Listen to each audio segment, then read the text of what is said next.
We had the worst video.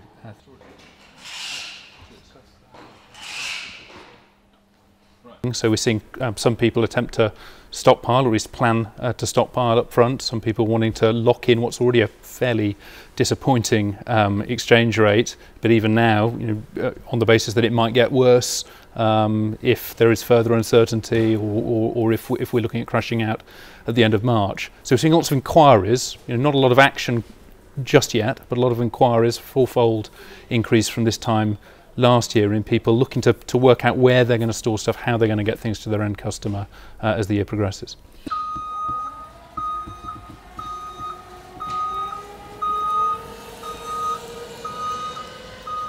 Well, I think there's uncertainty because of Brexit, but there's also just a lack of trust in the political process at the moment. There's a huge amount of mixed messages coming out. I mean, there's talk about no deal planning, but I think a large proportion of people aren't taking that very seriously, and I suspect they're right not to take it very seriously. I mean, Parliament looks like it wouldn't allow that to happen, but then if you don't believe that's going to happen, what do you believe is? And it's really difficult. If you're a small business, there's only one of you leading that business. It's all very well for a large business to be running work groups and scenarios and getting consultants in.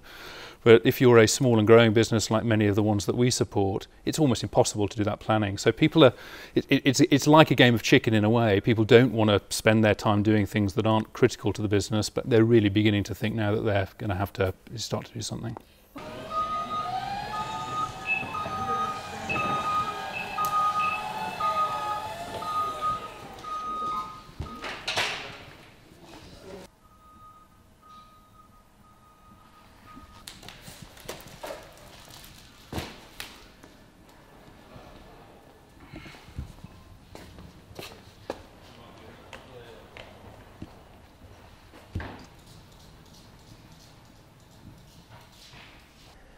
Well, since around September, October last year, we've seen a steady uptake in people coming to Stoga, making inquiries for very specific short-term space, which is clearly to do with Brexit.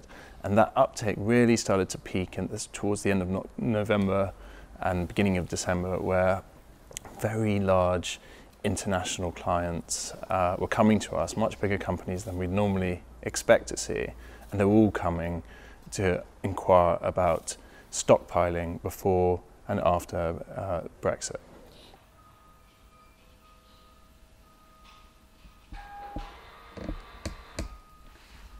It's very much a seller's market right now for the warehouses. Great industry for them to be in with all the stockpiling. And I think the price could easily go above £3 per pallet per week.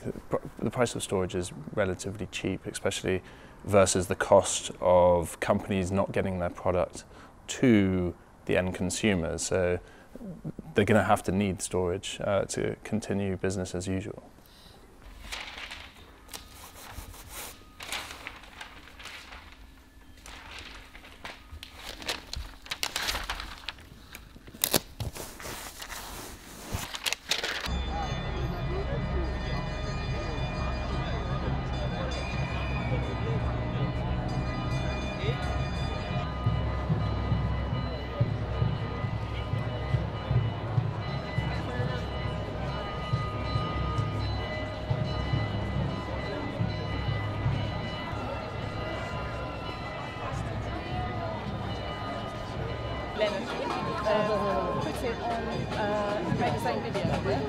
My medication comes from Ireland and I'm having a lot of trouble getting it already, they're saying. So whether, it could mean that there's a lot of people stockpiling.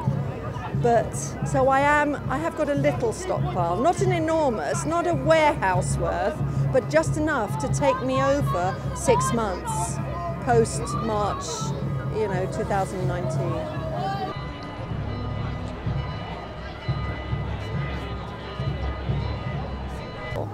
My brother is not in the pharmaceutical industry.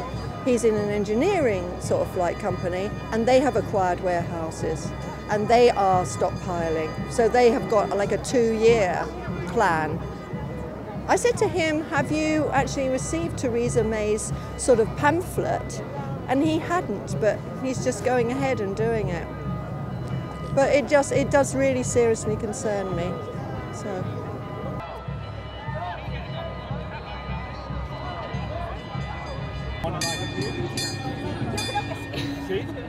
Fantastic.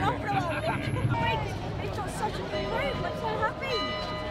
Generally, it's me in the freezing cold, and I've got all these goddesses, and they speak Spanish. I think there might be something on the Southwestern News. You might want to try. So there's no need to worry about stockpiling. We have the resource. We have £39 billion. The Mayor of Calais has said that he will be open for business. He is competing with other European ports for business, and he won't want to see that happen. So stockpiling won't be an issue. We have goods that they need and vice versa.